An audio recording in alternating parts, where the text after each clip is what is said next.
As we enter the Christmas season, we're exploring the question, what if Jesus was never born? And I love Christmas, the whole Christmas season. But unlike the Grinch, I do know the reasons.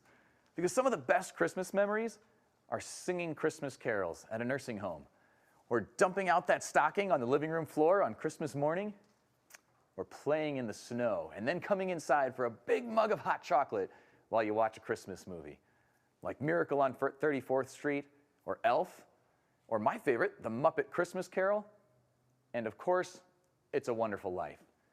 You see, the theme of all of these Christmas movies is how much better life is when we turn away from selfishness and focus on the things that really matter.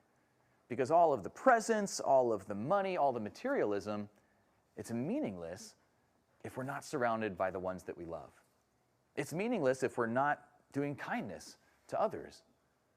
You see, a life without compassion, kindness, generosity, or love, that would be a sad life. And that notion seems kind of normal to us. I mean, even if I don't act like it, who doesn't want to be surrounded by people that are compassionate, kind, and generous, and loving? But when Jesus walked the earth, that actually wasn't normal. When Jesus walked the earth, warlords ruled the world with terror and tyranny.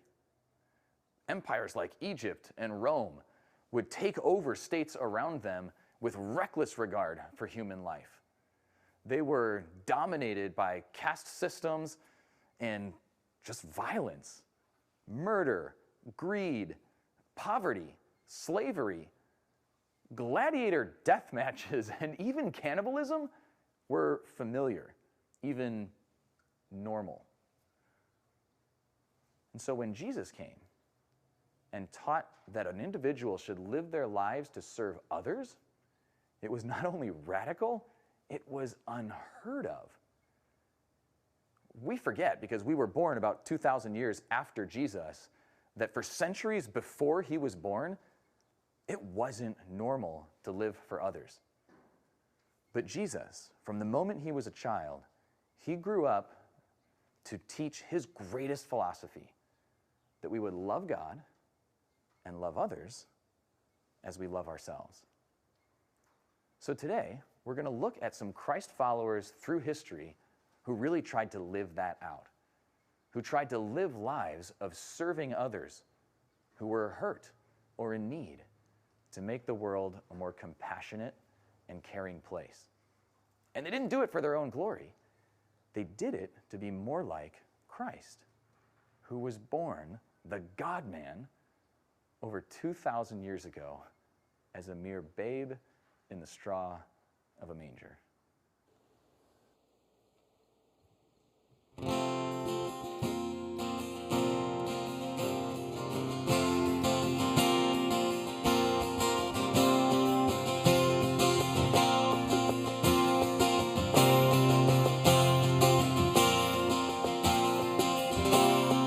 Who is this child asleep in a manger? The heavens are bright, the stable's so cold, and on this holy night, have you come to redeem us? Little child in the shrub, there's a child in the shrub.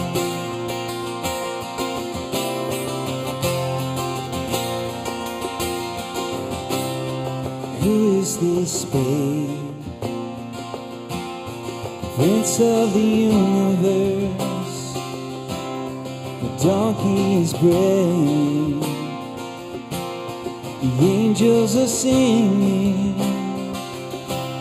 the prophets did say you would come to redeem the world. There's a babe in the straw, save us all. And if we lose sight of your sweet face at the birth of grace, at the birth of grace,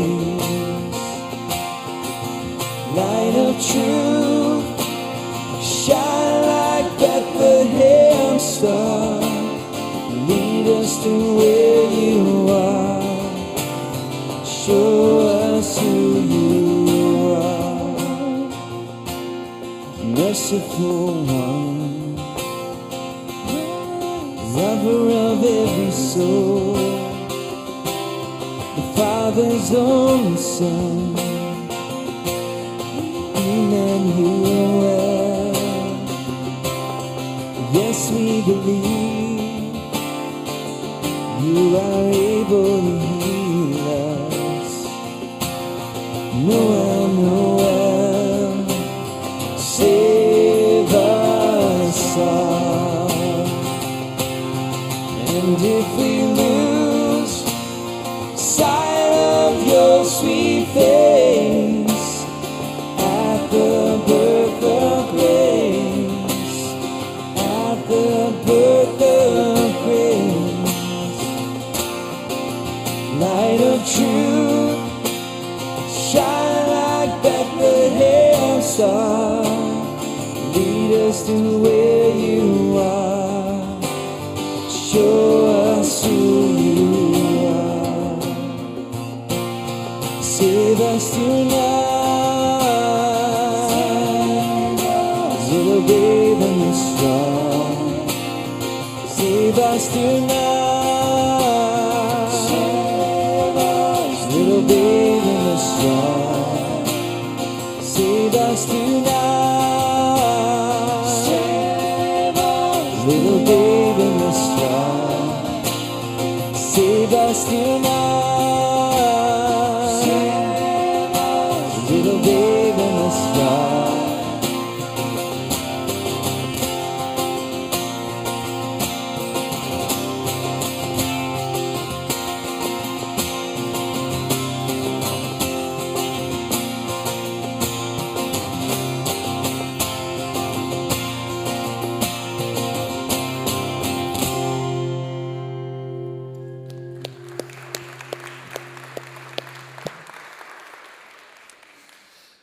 So what really happened when Jesus came to earth?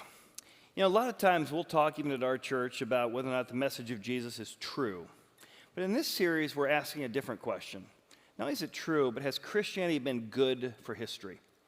There's kind of a narrative that's going through the culture right now that says that Christianity has been an impedance to progress, an impedance to goodwill, an impedance to the good things that we've come to value today.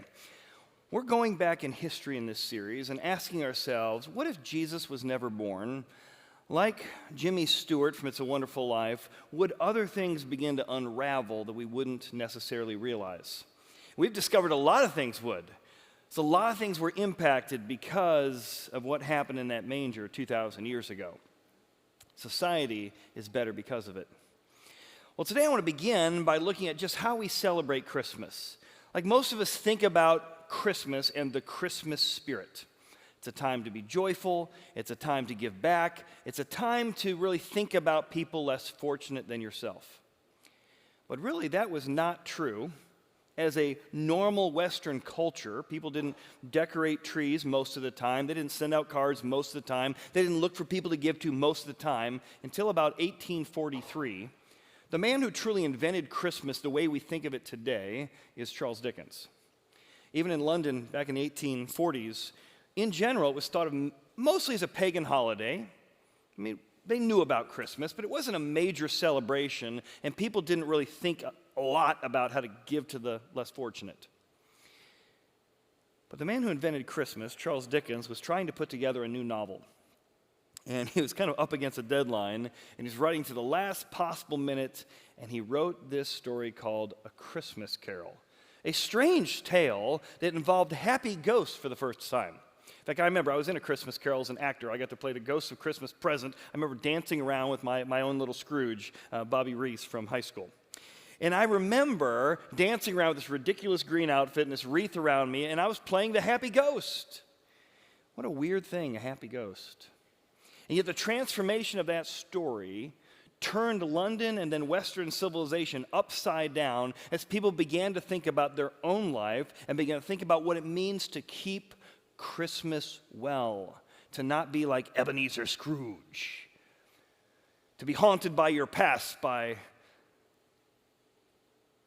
by your business partner with his change forged in this life. To look at your past, the things you've done you weren't proud of, your present, your current reality, and what the future would hold if you didn't make changes. And yet, Charles Dickens was a follower of Jesus, and what he wrote in all of his stories, he says he got from the New Testament, and even the story of A Christmas Carol was designed to be a story, an analogy of Christian conversion. Here's what he says about his writing. Charles Dickens says, "With a deep sense of my great responsibility always upon me when I exercise my art, one of my most constant endeavors has been to exhibit in all my good people some faint reflections of the teachings of our great master. All of my strongest illustrations are derived from the New Testament, and all my social abuses are shown as departures from its spirit." In fact, there's a movie came out a few years ago called The Man Who Invented Christmas, all about Charles Dickens.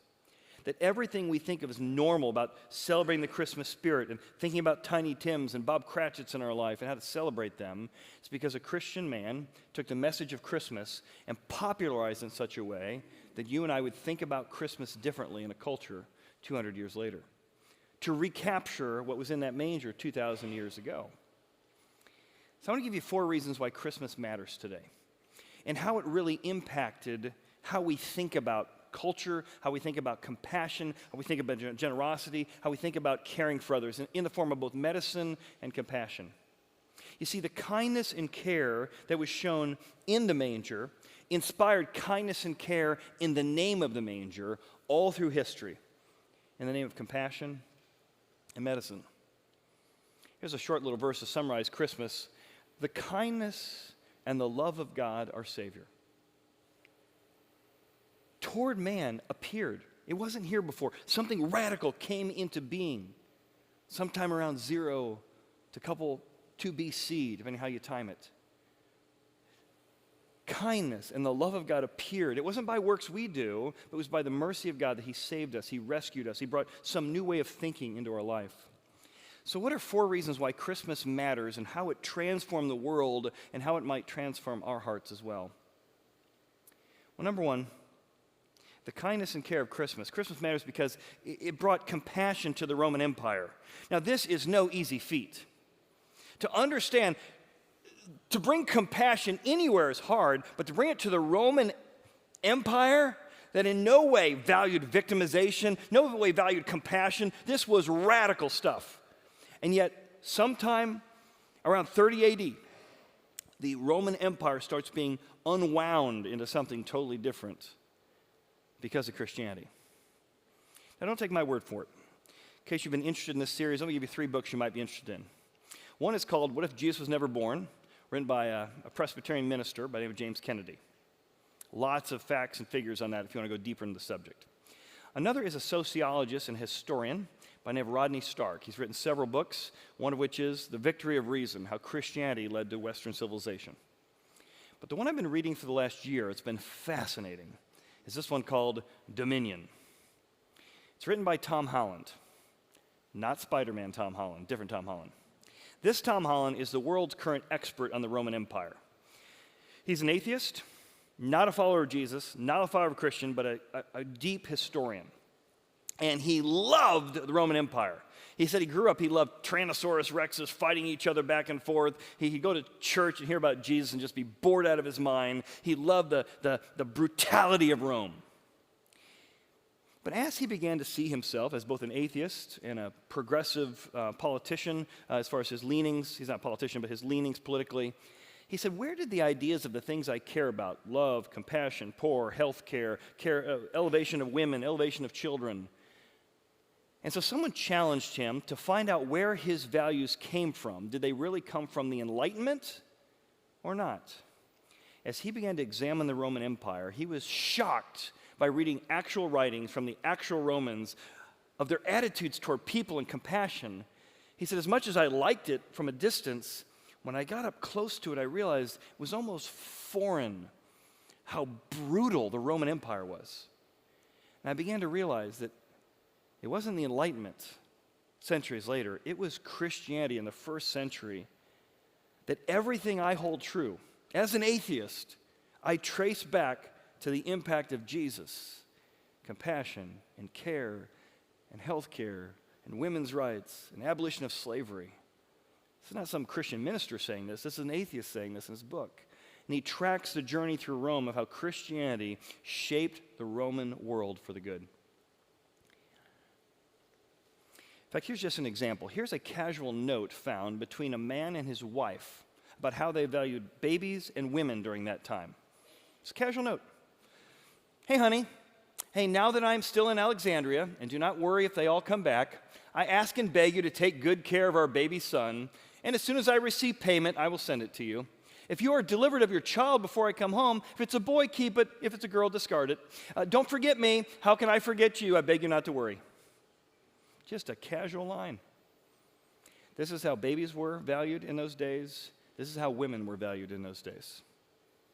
It's not even shocking, not even an explanation, just common part of the caste system of Rome. Every time you had a child, you were dividing your income by another half or another third. And so you thought about it. And so there were piles and piles of children outside of the city gates because you just discard them, especially if they're women. In fact, one historian says that prior to Christianity, there is no trace of any charitable organization found in history prior to Christianity. The organized idea of charity and giving and compassion was unique to springing up at the same time Christianity did. It's not to say there might not have been pockets of it, but he couldn't find a trace of an organized example of it. Another historian said it this way. He said, in Rome, no one gives anything to anyone. Wow. No one gives away anything to anyone if they can help it. Why does he say that? Because charity found very little scope in the frugal life. Hospitality survived as a mutual convenience at a time when inns were poor and far between. But in sympathetic Polybius, he says, no one gives anything to anyone in Rome. So this idea of hospitality and caring for the stranger and caring for the poor, this was unique to Christianity. Christianity turned and brought compassion to the Roman Empire. But more than that, it brought this upside-down kingdom. It began to put a new kingdom into every heart of people who gave over to or believed in Christianity. It's this priority rearranging kingdom. I mean, contrast what we just heard about if you've got a girl, discard it, with the message of Christmas. What happens? God appears to a woman, a teenage girl, and talks about how valuable her baby is. What's it say? In the 6th month, the angel Gabriel was sent by God to a virgin, betrothed to a man whose name was Joseph. The virgin's name was Mary. And having come in, the angel said to her, rejoice, you are a highly favored one. Talk about esteeming women. Of all the people in the world, God appeared to a young teenage girl and said, the Lord is with you. Emmanuel, God's with you. He goes on, he says, to you, God has appeared. You have found favor with God. You will conceive in your womb and bring forth a son. His name will be Jesus. And he will be great. He'll be called the Son of the Highest. And the Lord God will give him a throne. It's a kingdom he's coming with. And this kingdom is going to come like all kingdoms come, with new priorities, new administration, come with new values and new systems.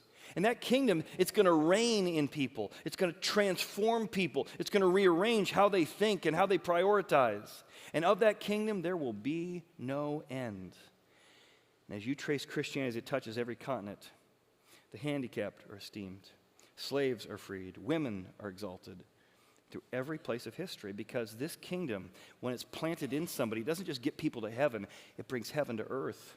Maybe you grew up in church listening to the Lord's Prayer, thy kingdom come, thy will be done on earth as it is in heaven. It was this kingdom rearranging priority. As Jesus comes, he begins to teach for 3 years, and one of the most startling things he does, he tells a story. It's the third reason Christmas matters. He tells a story that says, I'm going to elevate kindness to a stranger, because when you're kind to a stranger, you're actually kind to God. Now, every person you interact with, every person you love, every person you care for, enemy, friend, political dissident, people you don't agree with, every person you're kind to is a way that you can be kind to God himself. And he tells this story, and it is a radically political story. As I said in the series, there's no politics in this series. But this story would have been heard so political. We know it as the Good Samaritan. Be a good Samaritan. Be a good person. But let me offend everybody real quick. If Jesus had come to the DNC, he would have told the story this way. Once upon a time, there was an undocumented worker who got ambushed. And Joe Biden came by, and he saw this undocumented worker who'd been ambushed. And he just was too busy to get to a meeting, so he left him there to die. But next came by was Kamala Harris, and she saw this undocumented worker who was there and been ambushed, and she says, I really got to get to a meeting. I got a speech I got to give. And then Donald Trump showed up.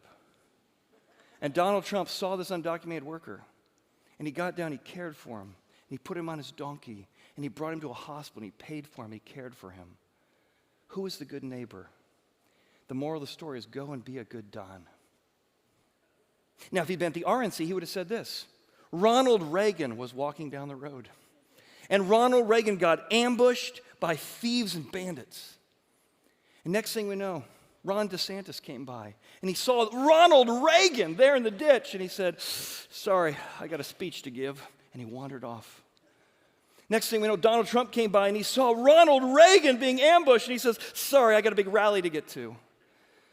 And then Barack Obama came by, and he saw Ronald Reagan being beat up, and he said, you know what, I got nothing better to do but to care for Ron. So he came and he bandaged him, and he took care of him, and he put him in an inn, he paid for his care. And Jesus would say, go and be a good Obama. That is how this story would sound, because the Jews hated the Samaritans. Politically, racially, it was all filled with politics. And Jesus takes this very racially, politically charged story and says, I'm going to tell you a story about a Samaritan. Immediately, everybody was defensive.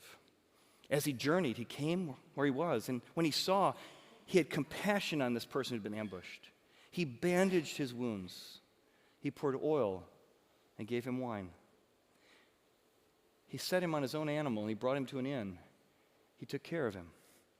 And Jesus looked at all the people watching who hated Samaritans and said, go and do likewise. Then he ups the ante. He says, you see, when you take care of a stranger, somebody you don't like, somebody you disagree with politically or otherwise, when you take in someone who's naked and needs clothing, when you go and visit somebody in prison, I tell you this, as much as you've done it unto the least of these, you've done it unto me. All of a sudden, this shapes the world. When you visit somebody in prison, you're not just visiting a prisoner, you're visiting God. When you feed the homeless, you're not just feeding the homeless, you're feeding the God who made you. When you care for a stranger, when you show compassion, when you give medical care, you're not just caring for someone, you're actually giving back and saying thanks to the God who made you. And this takes kindness and care and puts it on the top shelf. All of a sudden, kindness and care and compassion and hospitality are a gold platinum standard. No one's ever tried to elevate kindness this hard and this high. That's exactly what happened in Christianity. Rodney Stark, in his book, The Victory of Reason, it traces the expanse of Christianity. His other book, The Rise of Christianity, talks about that in the first century, Black Plague strikes twice in the Roman Empire, and it was devastating. He said, but was just absolutely culture shocking in a Roman caste system where you were important if you were at the top of the caste and you were not important if you were at the bottom of the caste. It was upper class doctors. It was upper and middle class professionals who had the means to get out of Dodge and get away from the Black Plague, to hide themselves, to protect themselves. Because of Jesus' teaching, and not only his teaching by coming to earth to care for us and adapt himself to us, but because of his resurrection that he had defeated death, that unlike the other worldviews that said, I only got one life to live, Christianity said, even if I die, I know Jesus defeated death and I'm going into my eternal life. There was upper class doctors, nurses, and professionals who began to care for the sick and the dying in Rome. And not just the rich to the rich, not just the middle class to the middle class, not just Greeks to Greeks, but these Christian doctors began to care for the Black Plague for Greeks, Romans, Jews, Scavens, slave, free. They turned the whole caste system upside down because they started to treat every single stranger like family. The Romans had never seen anything like this. All of a sudden, these professionals sacrificing or at least risking their life to care for people during the Black Plague introduced a brand new idea of family, a brand new idea of values, a brand new idea of compassion. And all of a sudden, the poor and the needy begin to be attracted, the slaves begin to be attracted to Christianity because they've never seen anything like this. twice when the Black Plague hits. Fast forward, let's just take modern day America. Modern day meaning 1700s. A guy named Valentine Seaman, he's a doctor. And he is so driven as a Christian to try and care for and save lives that he begins to train the midwives on how to take care and how to, in the maternity, get a higher rate of mortality amongst the women giving birth. And so he trains a whole generation of doctors and nurses as a Quaker to what it means to have compassion, what it means to love, what it means to better give care to those who are in need. Then the yellow fever breaks out in New York. It's because of his expertise as a doctor, he begins, as a Christian who cares about every life, to trace yellow fever to try and protect it, to kind of keep it from spreading, to try and contain it. He does exactly that. He maps yellow fever in New York, in Manhattan. A Christian physician who just makes a huge impact out of his faith as a Quaker in the 1700s. Black Plague, yellow fever. Of course, many of us know the story of Florence Nightingale. Modern nursing wouldn't be what it is today if it hadn't been for her. A very devout Christian and follower of Jesus, she began to study the Torah. This was years before germ theory was invented. She began to understand that the Bible's always asking you to wash before you come into God's presence. Wash, wash, wash, wash, wash. Lots of washing. Washing the lavar in the Old Testament. Wash, wash, wash. The mikvahs in the New Testament. There's all this washing to come into God's presence. She kind of takes this idea of washing, and before germ theory, she begins introducing the idea of washing your hands before you're doing surgery, washing your hands before you go into a situation. She begins to go into the closest to dying and begins to change their sheets every night, even though it looks like they may not make it. And all of a sudden, wherever Florence Nightingale goes, the mortality rate, all of a sudden, those who are dying drop 40, 50, even 80% just because she's changing sheets and washing hands. At the time, she's mocked as superstitious, but the facts speak for themselves. In fact, simply the idea of washing your hands was thought of as just superstitious nonsense. But in the maternity ward, 40 to 70% of women giving birth are alive today because of the practice she brought in place. See, what they didn't know at the time is that most of the teaching hospitals, if you're at a teaching hospital, that just meant there were cadavers on the other side. So you would be working on the cadaver, and someone would say, "We got a delivery in room 5." And you would go and deliver a baby still with cadaver parts. And so it was actually the doctors that were infecting the nurses, infecting the moms and killing them with these dead particles. Florence Nightingale, who became known as the woman of the light, she would bring the light and she would visit person by person, life by life, showing care and concern. In fact, she was hired by the British government for the largest healthcare system in the world at the time to help take care of the sickness and the death rate amongst their veterans, returning from war alive but dying because of infection. And because of her practices, hundreds, if not thousands of people survived because of what she put in place. I'll give you another one. This is kind of a crazy one. This guy's name's Simpson Young. So James Simpson Young, he is very concerned that the only kind of way they have to do anesthetics is basically, person comes back from war, they got to saw off the leg or saw off an arm, and they give you a piece of leather to chew on, you know? You see this in the movies, like, really? That's and it was just horrible to watch people who need care and medicine, and there's got to be a better way. So James Young Moore is actually studying the book of Genesis, and he's reading this crazy story in Genesis about God making Eve out of Adam. And he notices something. Before God makes Eve, he takes a rib out of Adam. But before he takes a rib out of Adam, he puts him to sleep. And that struck him. Put him to sleep. It's also interesting if you ever want to look up, the rib is the one part of the human body that will actually grow back. If you ever want to look that up, become an interesting piece. But he takes the rib out and he goes, you know what, I wonder if we could do surgeries that would be more humane and more caring. I wonder if there's a way we could put people to sleep before they go into surgery, before we have to saw off a leg or fix something. So he and his friends, you can look this story up later, it's just hilarious. He and his friends start to experiment with different chemicals to see if they can find a way to put people into deep sleep so that they could do operations. And so they're messing around one day with different chemicals, and they and their friends are sitting around the table, mixing it up, and poof, poof, they all fall over. They wake up the next morning. Well, that worked. And that was one of the guys who invented chloroform. A guy who was trying to find a humane way to care for people in medicine, taking a little tidbit from the Bible and using it to inspire what he'd used to get modern anesthesia. Now, it was actually formed in several different places, but this is one of the guys who uses a little bit of the Bible and his faith in Jesus to manifest that. So I could probably give you 100 more stories. Again, I give you 3 books if you want to look at other stories. But Christianity does, again, several things. It impacts Rome. It changes the priority of everybody. And then thirdly, it gives this idea that compassion to others is compassion to God. But there's a fourth reason Christmas matters. Christmas matters because now everybody matters. And the message of Christmas is that every single person matters. Not like the caste system of Rome or Greece, where you can matter if you make it up to this level. No, everybody matters. And it's all over the Christmas story. I'll give you an example of the shepherds. In the caste system of both the Jewish system, they didn't have an official caste system, but the Greeks and Roman system, but everyone looked down on the shepherds. I mean, these are people who take care of sheep. These are the lowest of low in the caste system. And there were in the same country shepherds. Shepherds living in the fields. And behold, the angel of the Lord stood before them. God's appearing to shepherds and to 14-year-old girls? Yeah. Because in God's kingdom, everybody matters. And the glory of the Lord shone around them.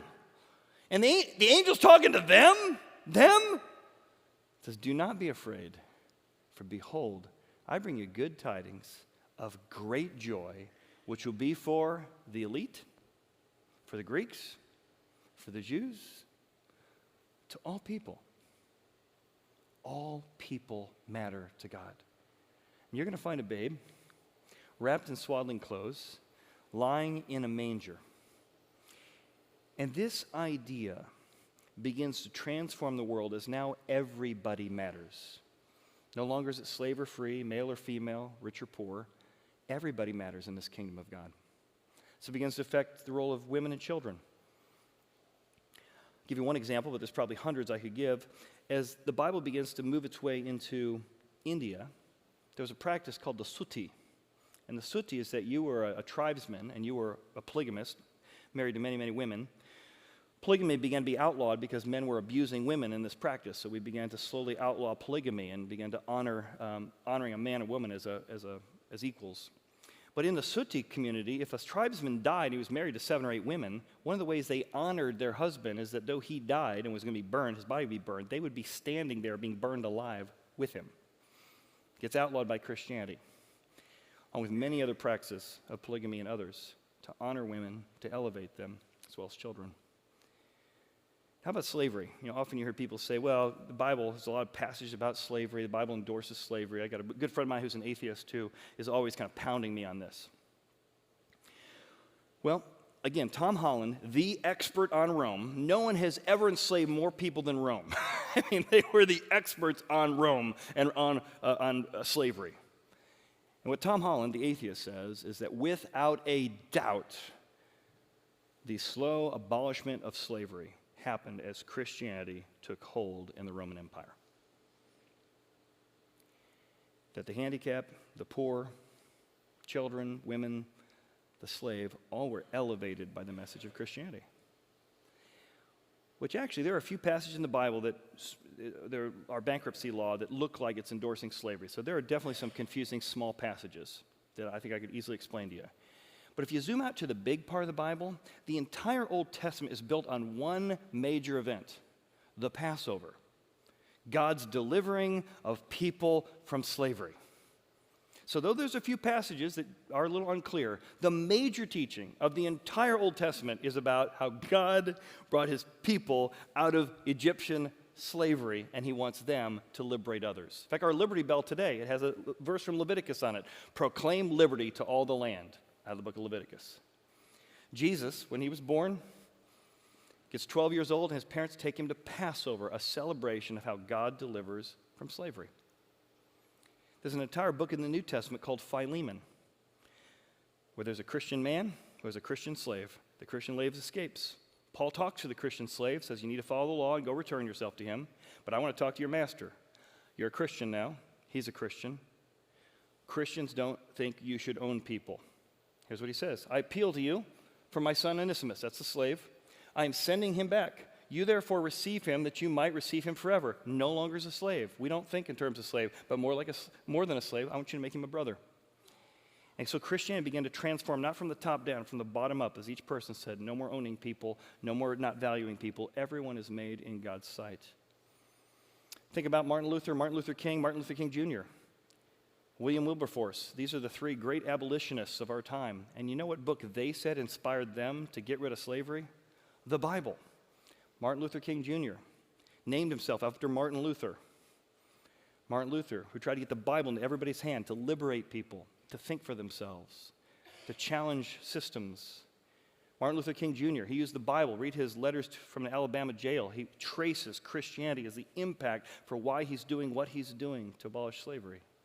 William Wilberforce, greatest abolitionist in England, and he would say he had a conversion experience with Jesus, and that's why he talked people into a sugar blockade initially, and then ultimately to abolishing slavery altogether because of his belief in Jesus and the Bible. So again, has Christianity been a source for good? The kindness and care shown in the manger by God has inspired kindness and care in the name of the manger through medicine and compassion and human rights all through history. So what does it look like for us? What does it look like for us to keep Christmas well? Remember, I told you it's been 200 years since we've really thought about Christmas and the Christmas spirit in this way, thanks to Charles Dickens. The first thing I think Christmas challenges us to do is to look at your own inner Scrooge. I told you when I was in high school, I was at grade school rather, I played a Christmas present. I got to dance with Scrooge. I think in one sense we all dance with our own inner Scrooge at times. It's easy to be generous to myself, but am I that generous to others? Am I that patient with my spouse? Am I that kind to my neighbor, to my stranger? I have a tendency to ostracize people based on my political differences rather than seeing them all as mattering. Here's what Charles Dickens says of Scrooge. It was always said of Scrooge that he knew how to keep Christmas well. What does it look like for you to keep Christmas well? And Charles Dickens would tell you that the place you get the power to do that comes from the Bible. Here's one of his quotes about his writing. I most strongly and affectionately impress upon you the priceless value of the New Testament. Hear what our Lord Jesus Christ taught to his disciples and to us. It's Charles Dickens. You want to know where the power comes to transform that inner Scrooge in you? Whether it's a selfish version of you, or I lose my temper version of you, the I'm not as generous as I should be, I'm not as patient as I should be. He would say, it looks to Jesus. Keep Christmas, the Mass of Christ, well. Maybe this Christmas you want to say, God, I want you to transform my inner Scrooge. There's just some areas I need to grow in. There's some areas I'm not treating people with compassion and kindness the way I should. Number 2, look for your Tiny Tim. I don't know what your Tiny Tim is. One of the things about that story that grabbed us all is this little character named Tiny Tim. You might have a particular passion. Maybe you want to work with us in our work we do every year through Happy Church, one of the poorest places in the country in Appalachia that we go down and we help with. Maybe you want to go on a trip with Back to Back or send your kids to Back to work with orphans all around the world like we do each year. Maybe you're a doctor or you're a nurse, or you want to come as a support team with our Belize medical partners this year. We send and give out millions of dollars worth of health care to those in Belize, the poorest of poor, and village clinics. Maybe your Tiny Tim's going to be taking a trip this year. Maybe it's going down to City Gospel. Several times a month we go down and we work with the homeless. Many with addictions, you can kind of build into their other programs and help those with addictions, help to find a job and get out of generational poverty. What is your Tiny Tim? Or maybe it just means treating the people in your family with a little bit more like their Tiny Tim, having more compassion, not be so rough on them, being more compassionate and kind to the people around you. Or maybe number 3, it means to give to and through Horizon. One of the ways you can find your Tiny Tim is to grab our giving tree. Our giving tree just has ornaments on it, but all the different things we're giving all through the year. Maybe you want to grab one of those ornaments. It's got the instructions on it. You say, you know what, I want to have compassion to somebody in need in my time, in my space, in this place. So use our giving tree as a tool to do that. Maybe you want to give to and through Horizon. Maybe this time of year you're thinking about your own giving and you give financially in many ways. I'd encourage you to think about Horizon as a place to give. Maybe you're encouraged by the way that we put on great children's programs and comedy nights and the services we do, but ultimately the way we're trying to take this kingdom that God has, we're trying to spread it. We're trying to inspire others to live out this new priority system throughout the day, throughout the world, throughout your year. What does it look like for all of us to do unto others what God's done to us? You know, when the angel came and appeared to Mary and Joseph, she said, you shall name his name Jesus, but you'll also be called Emmanuel. And Emmanuel simply means God with us. And wherever Christianity spread, people said, I've never seen anything like that. It's like a light has come into the darkness. It's like God is here. But not like Zeus God, and not like Demeter God, and not like Dionysus God. A selfless, loving, elevating God. Emmanuel.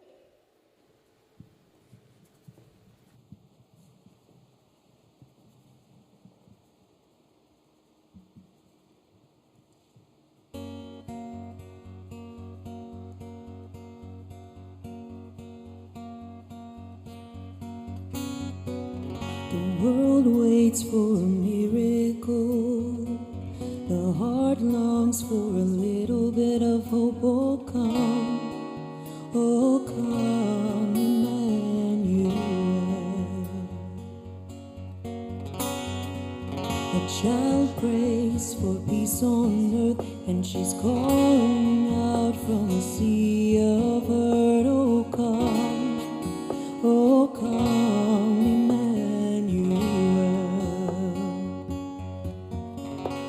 And can you hear the angels singing, glory to the light of the world, glory to the light of the world is here.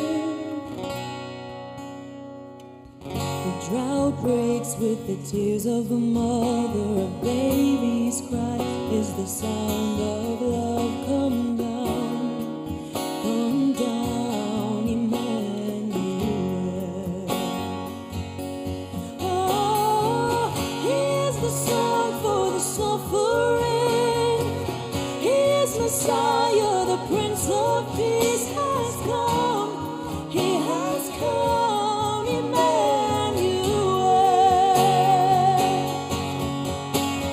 Glory to the light of the world.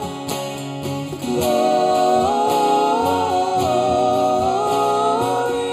to the light of the world.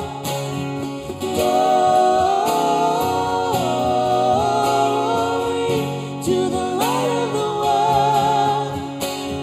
Glory to the light of the world. For all who wait,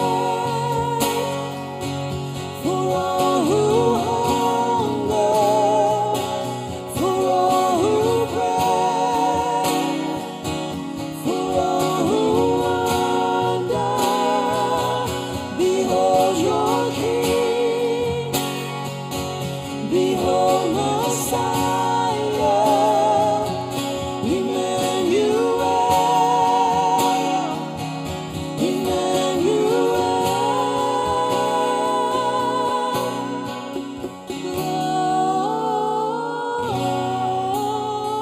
Glory to the light of the world. Glory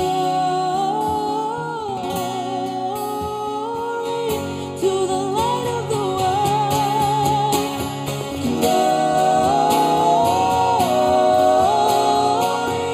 to the light of the world. Behold your King, behold Messiah, Emmanuel, Emmanuel. The world waits for a miracle. The heart longs for a little bit of hope. Oh, come, Emmanuel.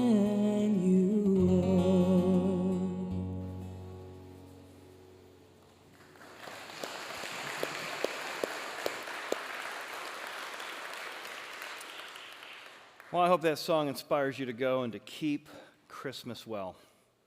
Again, wrestle with your own inner Scrooge. Look for your own tiny Tims. Go and find ways to be generous and care to others. Take this kingdom and advance it. Maybe you recognize that song. That's a song we did our Christmas Eve service 2 years ago. We have just another gift we want to give, another way we want to just impact you and your family is to invite your friends to our Christmas Eve services. So starting December 1st, that's this week, you can get online, you can start getting tickets. We have 9 Christmas Eve services. Totally new message. We're talking about the great news, why this message brought great news to everybody. We're going to do 4 services on Christmas Eve, and 5 services on Christmas Eve. So as I always say, at the end of Christmas Eve, we're going to kind of drag Kenny out in a gurney and me out in a gurney, and it's going to be 9 services. Our team does an incredible job. But starting on December 1st, you can get online. You can get those tickets. Again, they're complimentary. It's just a way for us to sort, make sure everybody has a place. We can't wait to see you then. Thanks for being here today. See you next week.